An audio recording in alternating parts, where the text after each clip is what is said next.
ఏ ఈ చేతి సో అందరికీ నమస్కారం.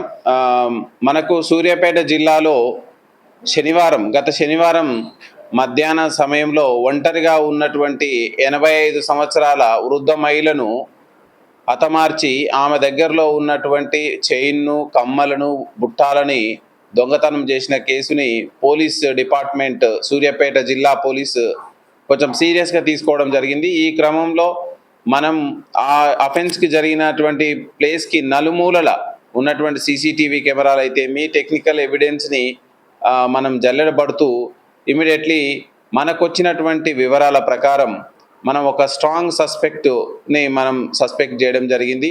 అతనికి మనకు వచ్చిన ఆధారాల ప్రకారం అదే కాలనీలో ఈ యొక్క అఫెన్స్కి దూరంగా 4-5 ఇండ్ల దూరంలో రెంట్కు తీసుకొని వాళ్ళ అమ్మతో సహా జీవనం సాగిస్తూ ఉన్నాడు. అతను శివకోటి సైదులాచారి అని మనకు తెలిసింది.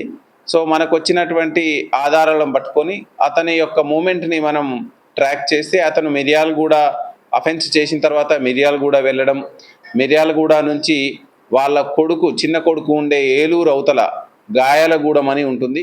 ఆ గాయాలగూడెం ప్రాంతంలో కొడుకు దగ్గరికి వెళ్ళినట్టు మనకు రావడంతో నిన్న మధ్యాహ్నం మన పోలీస్ టీమ్స్, స్పెషల్గా ఫామ్ చేసిన టీమ్స్ అక్కడికి వెళ్ళి వాళ్ళ కొడుకుని వాకప్ చేస్తే వాళ్ళ కొడుకు సమక్షంలోనే తండ్రి తన నేరాన్ని ఒప్పుకున్నాడు.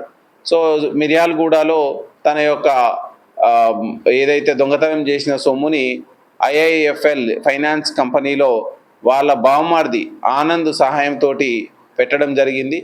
మనకి ఈ కేసులో ఆనంద్ కూడా మనకు డయల్ 100 ద్వారా మనకి ఇన్ఫర్మేషన్ ఇచ్చినాడు.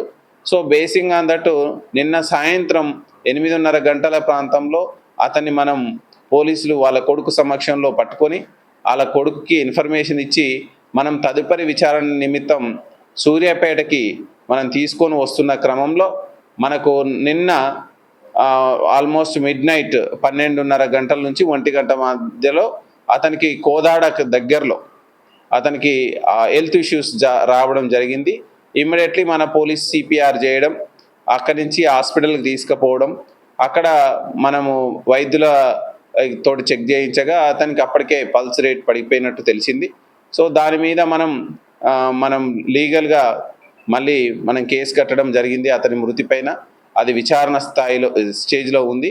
ఆ విచారణ స్టేజ్లో, ఎంక్వైరీ స్టేజ్లో ఉన్నప్పుడు తదుపరి వివరాలు IO వ్యక్తం చేయడం జరుగుతుంది. దీని మీద కూడా మనం కేసు కట్టి అందులో మనం ముందుకు వెళ్తూ ఉన్నాం.